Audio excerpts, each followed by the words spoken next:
La Vicaría Episcopal de Educación de la Arquidiócesis de Santo Domingo presenta Educando en Valores, un programa de orientación, educación y reflexión producido para edificar a la familia dominicana. Educando en Valores.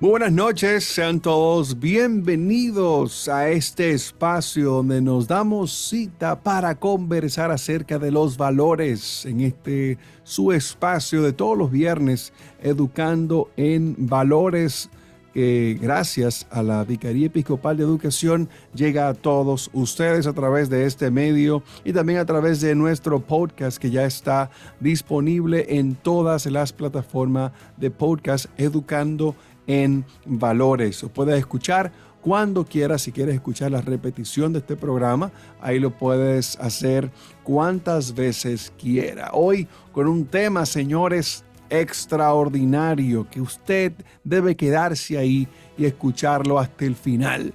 Está con nosotros Jonathan Rodríguez. Hermano, buenas noches. Muy buenas noches, hermano Frank. Un abrazo a ti y a toda nuestra audiencia que nos escucha como cada viernes, y tenemos hoy un tema muy interesante como es la enseñanza de la Biblia en el marco del Día Nacional de la Biblia, que será celebrado este próximo 27 de septiembre.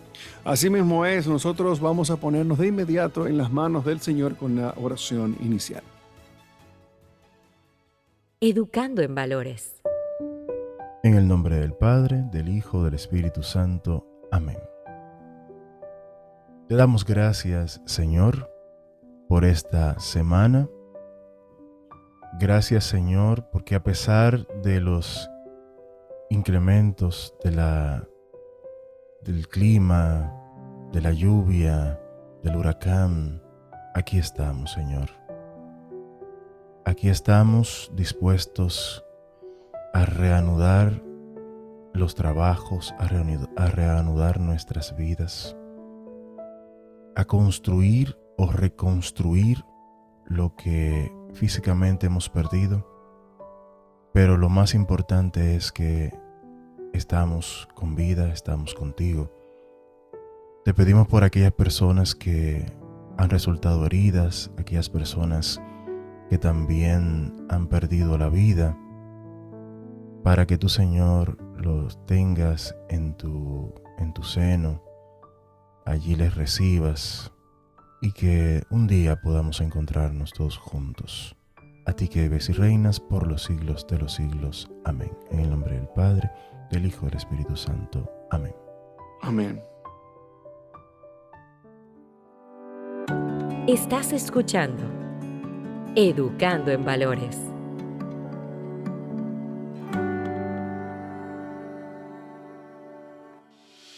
Ya puedes escuchar el podcast del programa Educando en Valores. Búscanos en Spotify, Google Podcast, Anchor, Amazon Music y otras plataformas. Escúchanos cuando quieras y como quieras. Educando en Valores, ahora en podcast.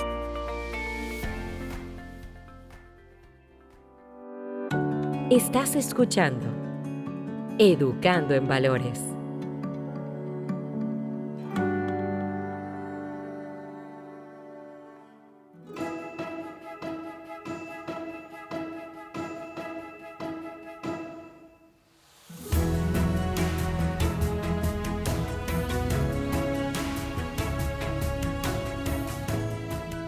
Bueno, queridos oyentes, este próximo martes 27 de septiembre estaremos conmemorando el Día Nacional de la Biblia en República Dominicana, que se estableció por medio de la Ley 204/84. La Sagrada Escritura representa el libro más reproducido y leído de toda la historia de la humanidad. Además, en nuestro país, durante todo este mes, se conmemora y se celebra las Sagradas Escrituras. Esta celebración Para la Iglesia Católica, parte del Día de San Jerónimo, el 30 de este mes de septiembre, quien tradujo la Biblia al latín y dedicó gran parte de su vida al estudio de este libro. En el caso de los hermanos evangélicos, esta conmemoración es debido a que el 26 de septiembre de 1569 se terminó de imprimir la primera Biblia traducida al español por Casiodoro de Reina. Esta traducción fue revisada por Cipriano de Valera años más tarde, lo que le puso el nombre, la versión más conocida como Reina Valera. Y para conversar sobre este tema, nuestro querido Jonathan Rodríguez nos presentará el invitado de hoy. Esta noche tenemos un invitado muy especial, quien nos va a hablar de todo este tema de la Sagrada Escritura, y se trata de Antonio Arquímedes García Rodríguez.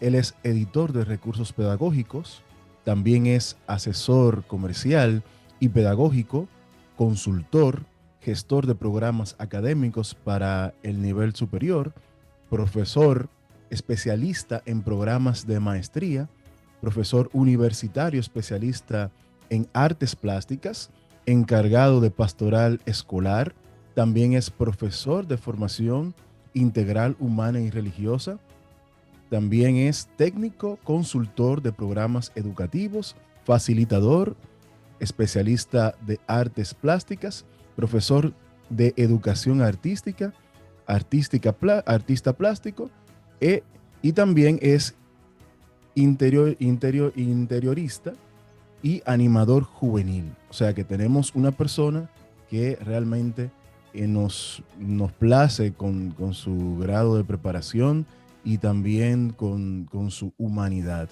Buenas noches, Arquímedes, ¿cómo estás?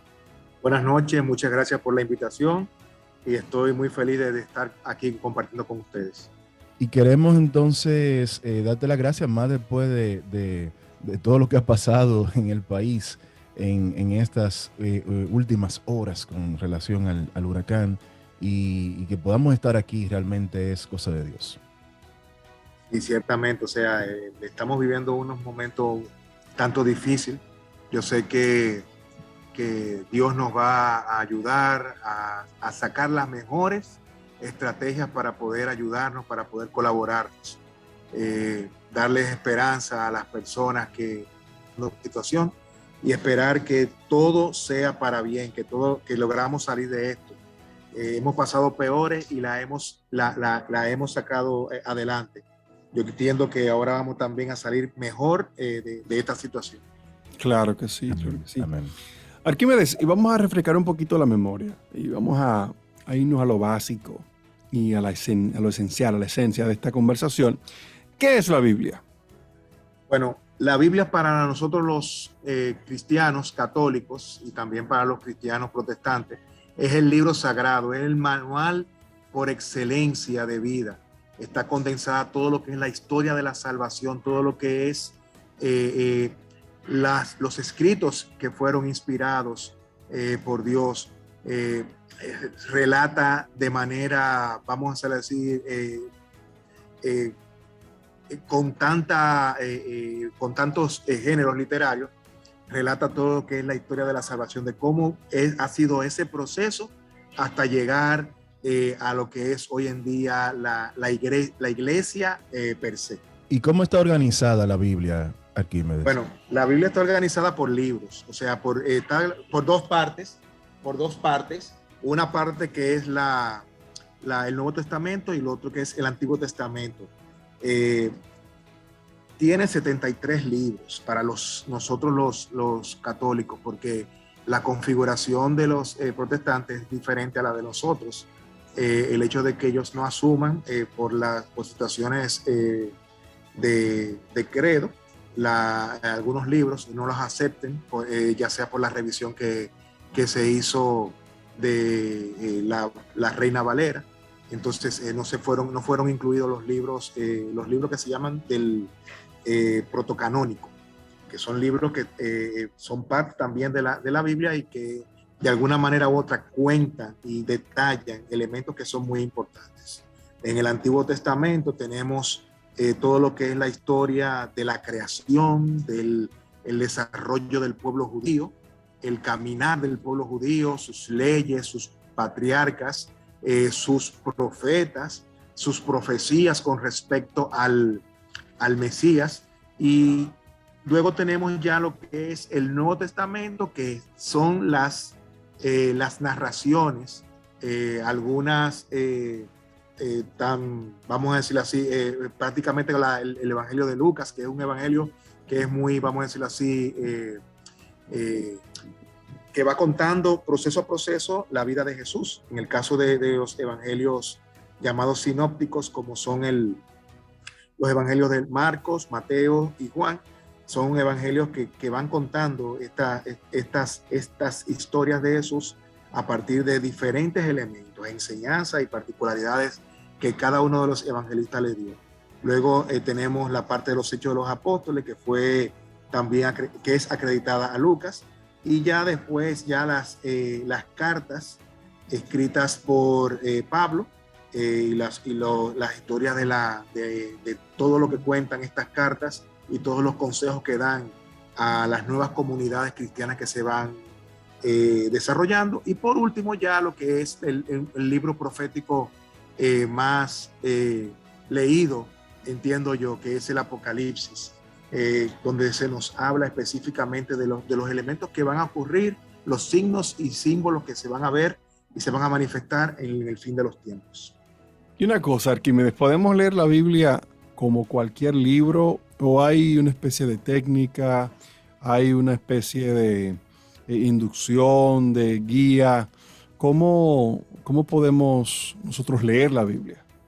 Mira, la Biblia se puede leer a manera por la cantidad de géneros literarios que tiene. Se puede leer como si fuera un libro, vamos a decirlo así, común. Ahora, es un libro que tiene una connotación especial para nosotros, porque es un libro sagrado. Entonces, se han hecho diferentes divisiones durante el año para que su lectura sea, vamos a decirlo así, continua, sea constante y lleve un orden a partir de lo que nosotros conocemos como año litúrgico. Pero sí se puede leer la Biblia como si fuera un libro normal. Inclusive hay jóvenes católicos de otros países que hacen retos de lectura de la Biblia con sus reflexiones y con sus anotaciones para en determinado tiempo, por ejemplo 90 días, leer la Biblia en 90 días. Y hacen, un caso se da, por ejemplo, en Guatemala. Guatemala leen la Biblia, este reto de 90 días, donde leen un capítulo un capítulo que es un capítulo diario. Entonces, en ese capítulo ellos van analizando, al final se reúnen, dan sus aprendizajes con respecto a esto, y luego ya más adelante continúan haciendo este reto durante 90 días. Pero sí, la Biblia se puede leer como un libro normal. También hay métodos para leer la Biblia. Nosotros tenemos calendarios litúrgicos que nos permiten leer libros del Antiguo Testamento y del Nuevo Testamento según sea el tiempo y el momento y la celebración que estemos teniendo. Es un libro riquísimo, es un libro valiosísimo. En una ocasión me tocó, por curiosidad, antes, en el conocimiento en el reencontrarme con mi fe, me tocó leerlo como si fuera un libro normal, y ahí descubrí muchísimos elementos que yo entendía que me hacían falta para ya tomar esa decisión concreta de convertirme en católico definitivamente. Y Arquímedes, como esto es un libro que se ha ido formando poco a poco en el tiempo, algunas personas podrían considerar que puede tener errores, contradicciones. ¿Contiene la Biblia errores dentro de ella? Era para establecer si la Biblia contiene errores o no, habría que de alguna manera u otra haber vivido o haber estado junto con el que documentó el material. Y así tú podrías tomar un elemento de particular, decir que la Biblia tiene o no tiene un error. O sea, yo sí te puedo decir que por el hecho de la construcción del documento, verlo como un documento, como un libro, el libro está organizado de tal manera que tú puedas ir viendo este proceso en el que Dios va acompañando al hombre en su encontrarse con él. O sea, Dios genera toda esta creación, todo este hombre, esta mujer, estos animales, estos árboles, y va acompañando cada uno de los procesos. Hay personas que pueden entender que la Biblia es un libro con elementos muy grotescos, pero hay que entender que cuenta la historia de un pueblo, y los pueblos se van haciendo a partir de los elementos propios a nivel social y antropológico que los conforman.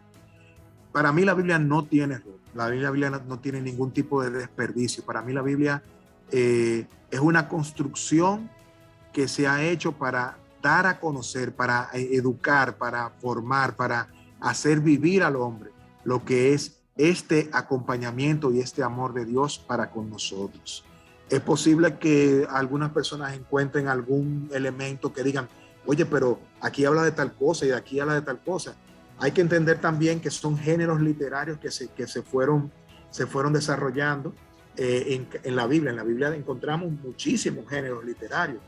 Hay historia, hay verso, o sea, poesía. Tenemos también narrativas históricas, tenemos elementos que son proféticos. Y para cada persona, según su entendimiento, según su práctica, puede encontrarse con quizá que tenga algún error, pero la Biblia no contiene errores, al contrario. Vuelvo y te repito, o sea, para nosotros poder encontrar un error en la vida tendríamos que haber vivido, haber estado con las personas que fueron escribiendo en el momento el elemento, para ver, constatar de que ciertamente quizá una narración no fue hecha de manera adecuada, o quizá un elemento no fue colocado en el lugar adecuado. Claro, y si nos vamos al tema de nuestra fe y nuestra religión, de ninguna manera hay errores, porque es una inspiración divina. Muchos conocemos la Biblia como una inspiración divina, donde hombres utilizados por el Señor relatan, y de hecho nosotros encontramos la historia que transformó a la humanidad, que es la historia de Jesús, y es lo que a mí en lo particular desde pequeño se me enseñó, y los frutos que yo vivo y los frutos que hay dentro de mí, como esa semilla sembrada, hoy en día a mis casi 35 años, no me arrepiento y seguiría promoviendo la enseñanza de la Biblia desde los niños. Y de hecho, Arquímedes, según tu experiencia, ¿cómo podemos introducir la Biblia a nuestros niños en la casa y en la misma escuela? Mira, la Biblia siempre está presente en nuestros hogares, de alguna manera u otra. Quizás te ha tocado ver en casa de algún familiar mayor una Biblia abierta en una mesa, donde puedes ver quizás, te voy a dar por ejemplo el caso, el Salmo 23 o el Salmo 91, donde regularmente en nuestras casas vemos este elemento. Hay un contacto directo del niño con la palabra de Dios. Cuando nosotros también tenemos la oportunidad de tenerlos como alumnos en el aula, también tenemos esa oportunidad de manejar la Biblia como un elemento transversal a través de todo lo que son las clases de formación humana. Los niños tienen contacto con la Biblia en la primera instancia en sus casas. La gran mayoría de nuestros hogares, como te decía, tienen una Biblia. Los niños se les enseña a apreciar la palabra de Dios y a tenerla como un referente poderoso a la hora de buscar algún tipo de ayuda espiritual. Los niños conocen las historias de la Biblia también a partir de las catequesis que reciben en nuestras parroquias, donde se le encuentran estas historias maravillosas de cómo hombres utilizados por Dios construyeron, trabajaron, porque esta propuesta de salvación fuera visible. En nuestras escuelas está presente, gracias a Dios, nuestra conformación como nación tiene muy claro el hecho de que la Biblia en el centro de nuestro escudo siempre fue un elemento primordial de nuestros padres fundadores, y también se ha tomado como consideración para lo que es nuestra Carta Magna y todo lo que es el trabajo de aula a nivel específicamente de la materia de formación humana. República Dominicana ciertamente tiene la gran particularidad de que la Biblia forma parte de nuestra idiosincrasia, de todo nuestro querer hacer, de nuestro diario vivir. Por la mañana tenemos la costumbre, la gran mayoría, de escuchar la palabra de Dios a través de un audio, o de hacer lección divina, o de hacer oración con la lectura meditada, o a través de revistas y elementos que tenemos donde están las lecturas bíblicas. O sea, tenemos contacto con la parte de este libro sagrado en todo momento, diría yo, de nuestro día a día y de nuestra vida durante todo el proceso que llevamos. Tú puedes, como persona, quizás negar la existencia de Dios o negar la veracidad de la Biblia, pero la presencia de ella en todo lo que nos permea es inevitable. Muchas veces cuando las personas se encuentran en lo que es el estudio de las Sagradas Escrituras, como tú decías, a veces tal vez entiende que hay cierta contradicción, especialmente con los hechos históricos. Normalmente hay cierta contradicción porque no hay una exactitud, pero la Biblia no se trata de que es un libro histórico, pero sí hace ciertas referencias que a veces no son exactas.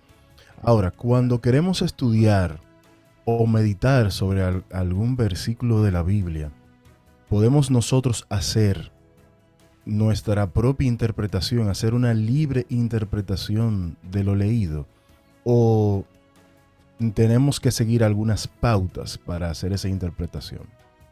Mira, la Biblia es un libro que, como una obra de arte, cada quien se lleva un mensaje, cada quien se lleva una forma. Hay cosas que hay que conocer, las propias, que son del hecho y del momento histórico en el que se escribió ese libro. Conocer la cultura hebrea y conocer los procesos que han permeado esa cultura, igual que nosotros los dominicanos, que muchas culturas nos han permeado. Y eso, de alguna manera u otra, el hecho de que utilicemos alguna palabra o algún elemento no quiere decir que sea propio, autóctono de nosotros. La interpretación de los elementos de la Biblia viene también dado por cómo nos sentimos en el momento, cómo lo estamos escuchando y de quién lo estamos escuchando.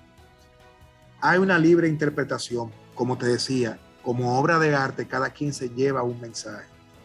Y importante es que el elemento troncal que exista dentro de lo que es la lectura o el elemento que están leyendo no va a cambiar para nada. Lo que sí puede cambiar es el hecho de cómo ese mensaje fue recibido por ti, cómo ese mensaje llegó a tu corazón. Quizás leíste la parábola del hijo pródigo y encontraste quizás un elemento particular de tantos que hay dentro de la parábola y el mensaje del hijo pródigo que te llegó a ti en el momento por una situación que tú estás viviendo exactamente ahora mismo. Interpretar únicamente, tener una sola interpretación no es posible.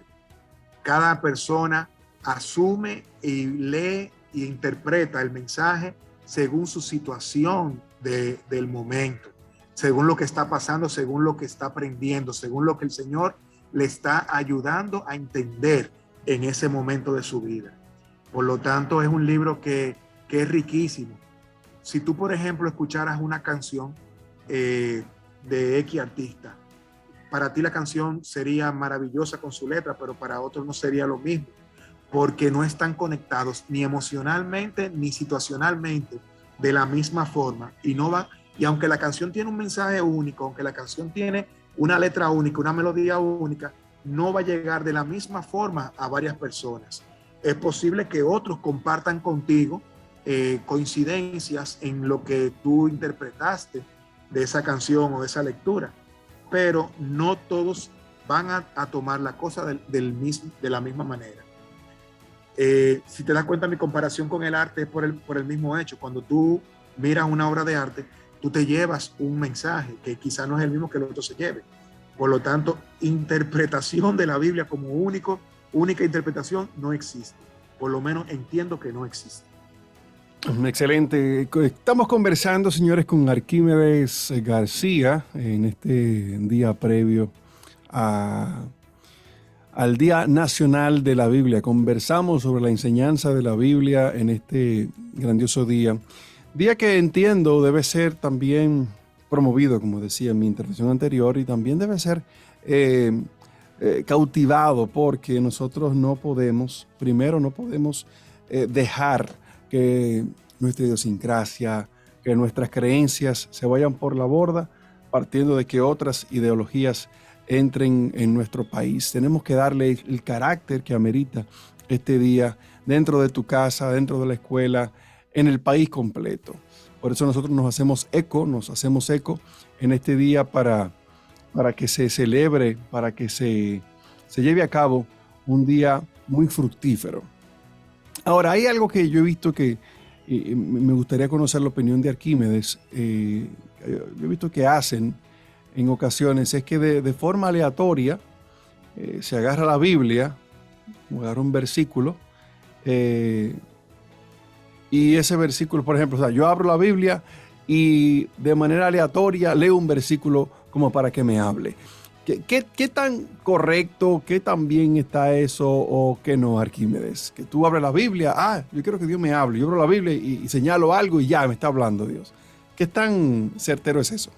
Esas son cosas que de verdad aplican como una práctica inconsciente del uso de la Biblia. La Biblia no es un libro mágico que tú agarras y abres y te encuentras una respuesta. Dios te habla a través de su palabra, de sus escritos completos.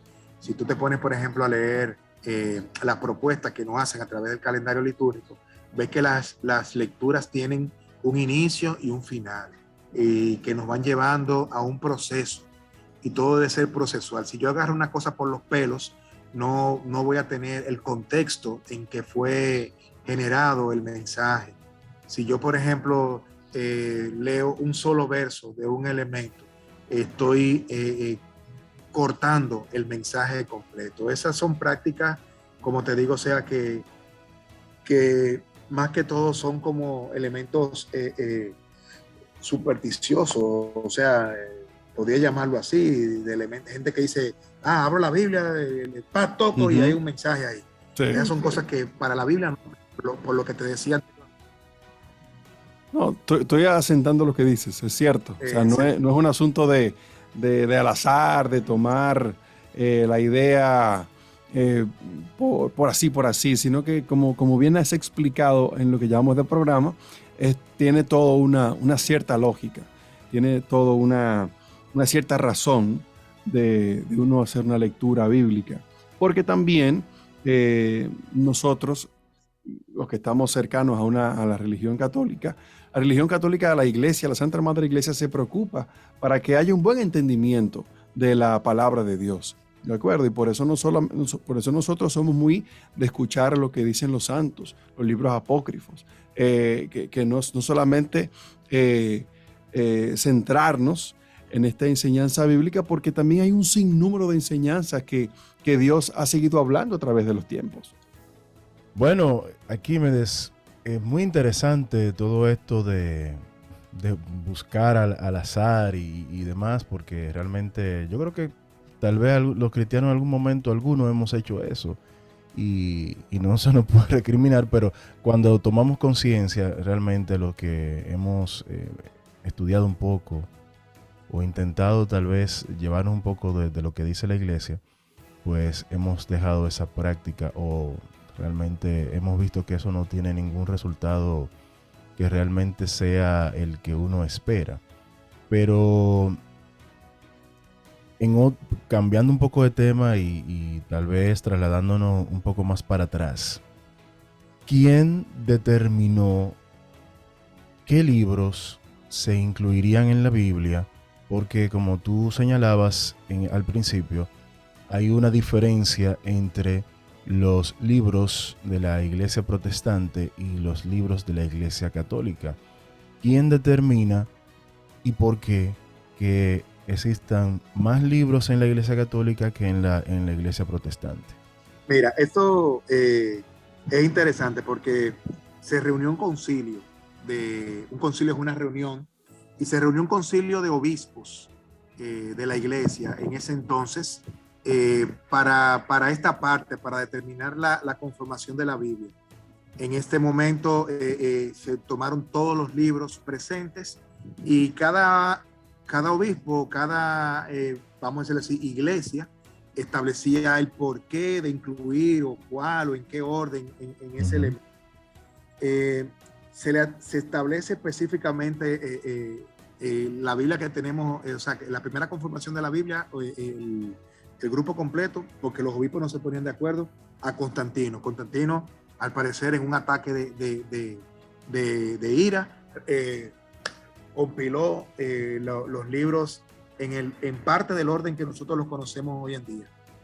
Sí se han hecho revisiones a la misma Biblia, en la cual se ha hecho consideraciones en la que haya que incluir o quitar algún libro en particular, quizás por la pertinencia del mensaje o quizás por la situación el desconocimiento de la traducción o del elemento en que fue generado el libro. Hay muchas especulaciones de que por qué no se incluyeron libros de lo que son llamados libros apócrifos, que son testimonios de apóstoles de Jesús dentro de la Biblia. Y en el entendido de todo esto, o sea, si tú, por ejemplo, tomaras un libro en el cual se cuentan versiones de historias, cada versión tiene su particularidad, o sea, cada quien cuenta la historia a partir de su experiencia, de lo que entendió que vio, o de lo que el momento le dijo que vio. Eso nos pasa a diario a nosotros. Pero la conformación básica de la Biblia fue en el Concilio de Roma, en el año, creo que 382.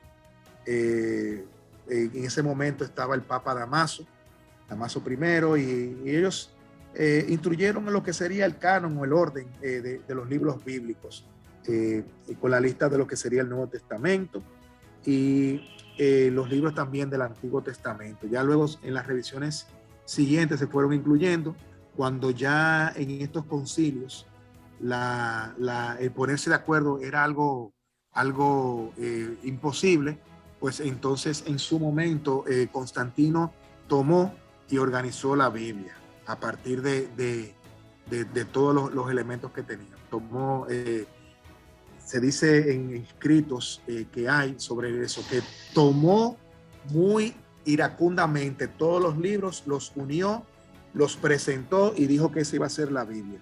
Entonces ya después se hicieron las revisiones en las cuales fueron incluyendo los libros protocanónicos, que son 7 libros, a diferencia de los libros de la Biblia de los protestantes, que es la Reina Valera, que no contiene estos libros por considerarlos que no son del canon original. Buenísimo, la verdad que es muy interesante esto. ¿Qué tú crees, Arquímedes, de utilizar estas publicaciones dedicadas a la reflexión, a los estudios de la Biblia, en vez de, por ejemplo, utilizar la Biblia en su versión tradicional y completa? ¿Qué opinión te merece respecto a uno utilizar publicaciones y libros que para hacer unas reflexiones, o ir directamente al uso de la Biblia tradicional y completa? Mira, estas publicaciones vienen a apoyar el uso de la Biblia, no a eliminarlo, porque lo que hacen es que apoyan a la persona para que tenga una mejor reflexión. Hay personas que no tienen la Biblia, el libro per se, y existen personas, muy pocas, que quizá no tengan este valiosísimo libro, pero hay otras que sí la tienen y buscan en estos, vamos a decirlo así, revistas, publicaciones, inclusive hasta hojas parroquiales donde aparecen las lecturas de la semana, buscan en su Biblia estas lecturas y se ayudan junto con las reflexiones que le proponen, las oraciones y los propósitos también que están ubicados. Para mí son de una utilidad grandísima, también te ayudan a poder ubicarte dentro del tiempo litúrgico exacto en el que estamos viviendo, y te proponen acciones concretas que van apoyadas bajo la cita bíblica del momento, o sea, del día específicamente. Para mí son de mucha ayuda, no sustituyen, pero sí apoyan el uso y el manejo de la Biblia. Una de las circunstancias que uno se encuentra dentro de la Sagrada Escritura son las menciones numéricas que existen dentro de la Biblia. Y muchas veces se citan números, cantidades que la gente le llama mucho la atención, especialmente nuestros hermanos evangélicos, nuestros hermanos separados, dado que lo utilizan mucho para un poco sembrar el terror, tal vez, porque realmente a veces se centran más en el Dios castigador, en el Dios vengador, en el Dios que va a llevarse a todo el infiel. Y la gente se queda mucho en eso, incluso hasta lo utiliza hasta para jugar su numerito por ahí. Y entonces lo que es la numerología, los números en la Sagrada Escritura, ¿son o no son fiables? Mira, los números o las cantidades que aparecen en la Biblia responden específicamente a lo que es la cultura hebrea. Para los hebreos, para los israelitas en ese entonces, los números jugaban un papel muy importante porque son significativos, tienen un significado. Ellos utilizan números muchas veces en vez de palabras. Y las letras de su alfabeto, cada una contiene un número o un valor numérico. Te doy, por ejemplo, el caso del número 40. El número 40 significa una cantidad indeterminada. Para nosotros, por ejemplo, imaginarnos una persona 40 días y 40 noches sin comer sería un poquito contraproducente en sentido de lo biológico, aunque para Dios nada es imposible. O imaginar, por ejemplo, unas personas caminando 40 años por un desierto, se nos haría un poquito medio eterno, medio largo. Pues la utilización de los números en la Biblia es para expresar ciertas características o elementos que para ellos en torno a lo textual, a lo literal, no existe una forma. La misma forma en que también están colocados los números permiten que la persona tenga una idea de los elementos que son trascendentes para los hebreos. Hay que tener mucha consideración en que primero los escritores sagrados, los escritores inspirados por Dios, pertenecían a un pueblo que tiene unas características que son diferentes a muchos otros pueblos y que también fue permeado por otras culturas. Por lo tanto, la utilización de números que ellos tienen, para ellos es una ciencia, para los hebreos es una ciencia, la Cábala, que habla específicamente del significado de los números y cómo los números también tienen cierta incidencia en nuestra vida. Pero son prácticas que se desprenden de su propia idiosincrasia cultural. O sea, nosotros no podemos, por ejemplo, desde nuestra cultura, juzgar o mirar un elemento y tomarlo literal de tal forma.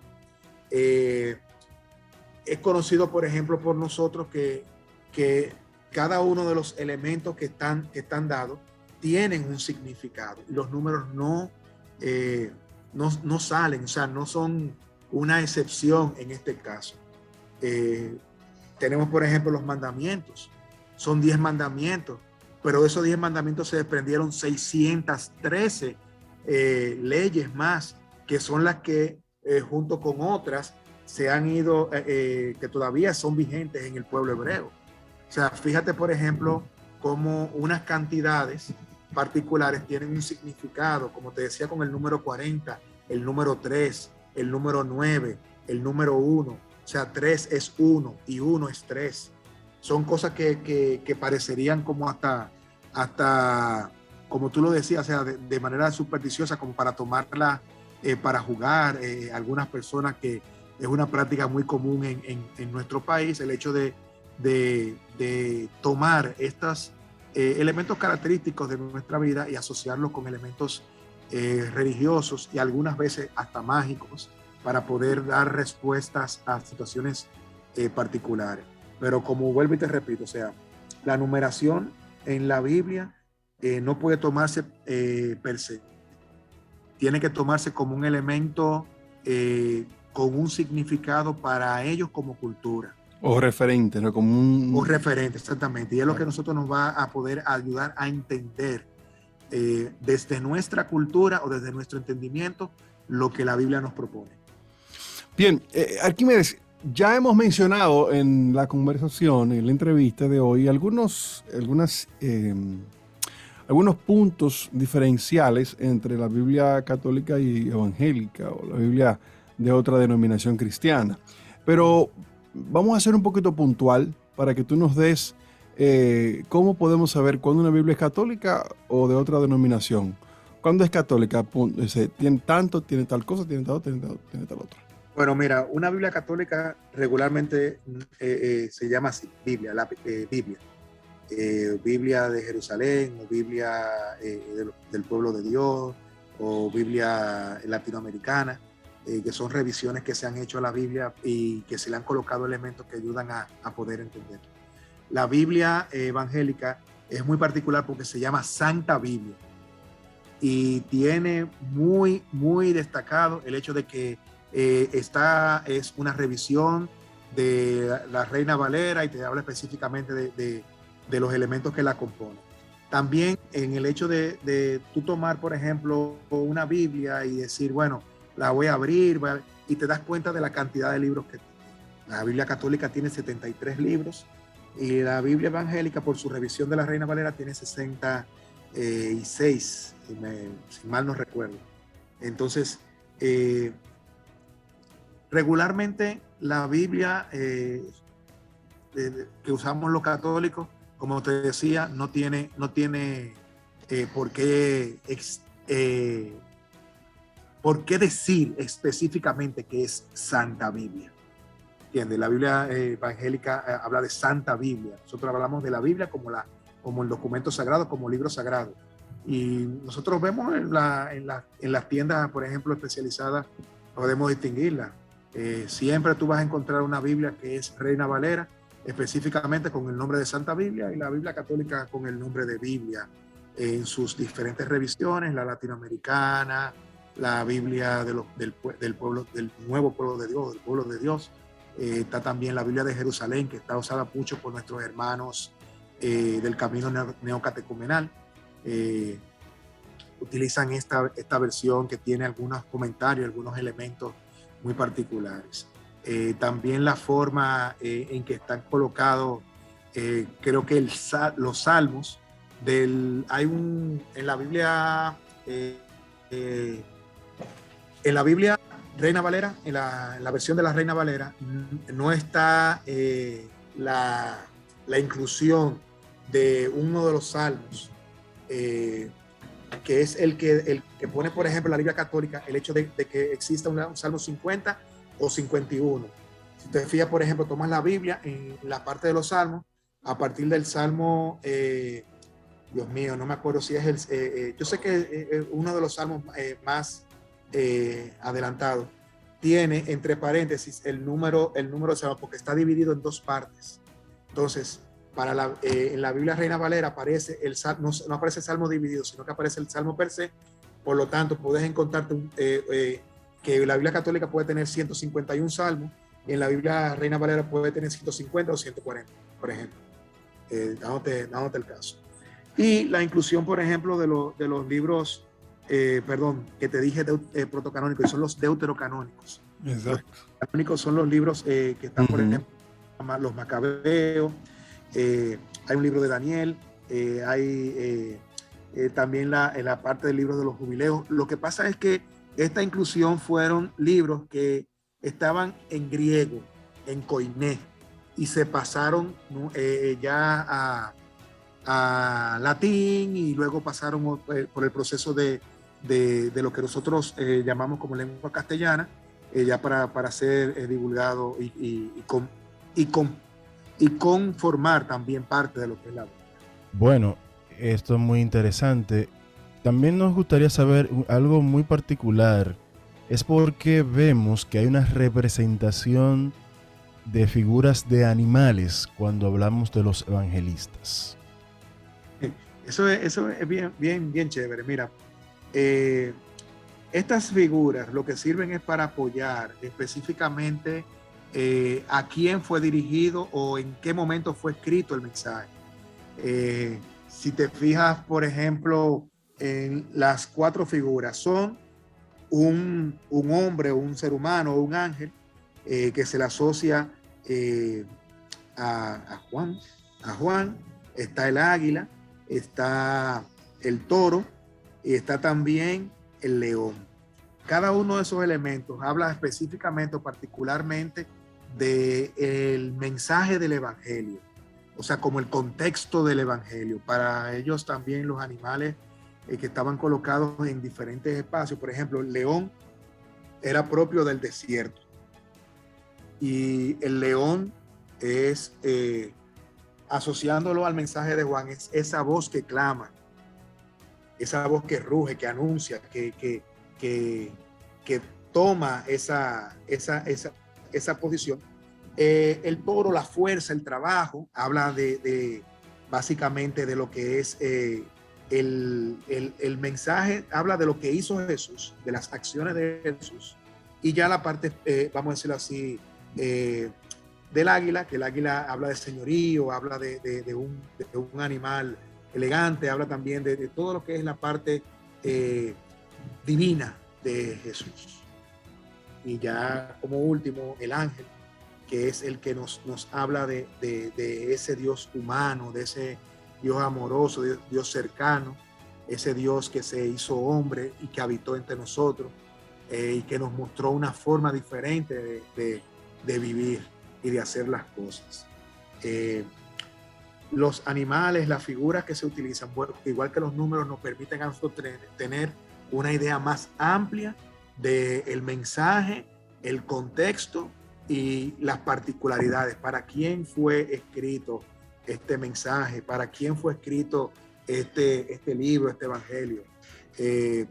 No creamos que los evangelistas fueron únicamente redactores de experiencias, sino que ellos tuvieron la inspiración, el llamado de Dios vía el Espíritu Santo para poder asentar esta información, que al igual que en la antigüedad se pasaba de manera oral, y que por razones de persecución y también por razones de desaparición, había que asentar esta información y que perdurara en el tiempo.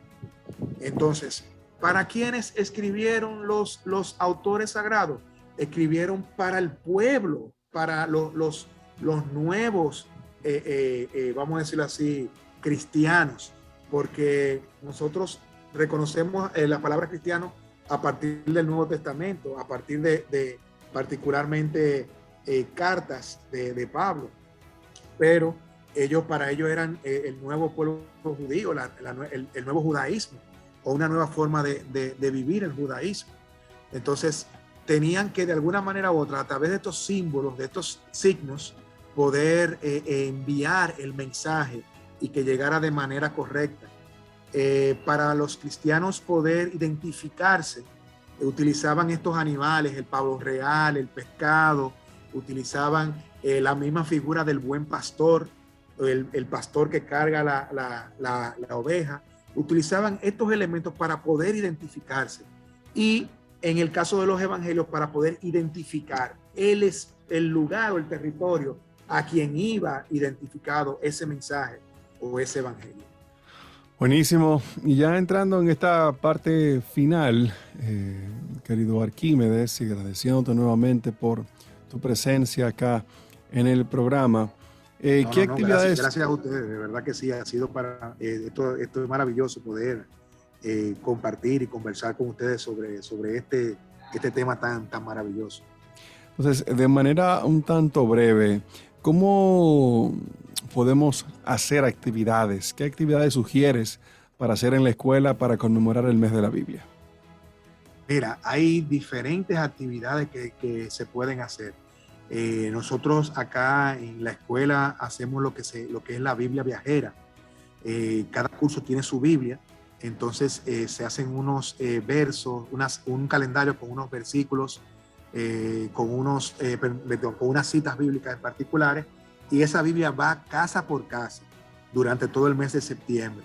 Entonces se hace una lectura de la palabra en familia y se hace una pequeña, vamos a decir así, síntesis o hipnosis de lo que el mensaje de esa lectura, de ese pasaje, como familia les quedó.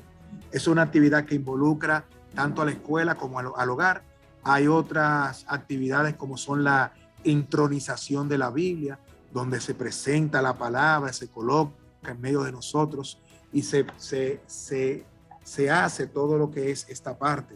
El hecho también de tener la oportunidad de seguir trabajando de manera transversal la Biblia dentro de cada uno de las clases de formación.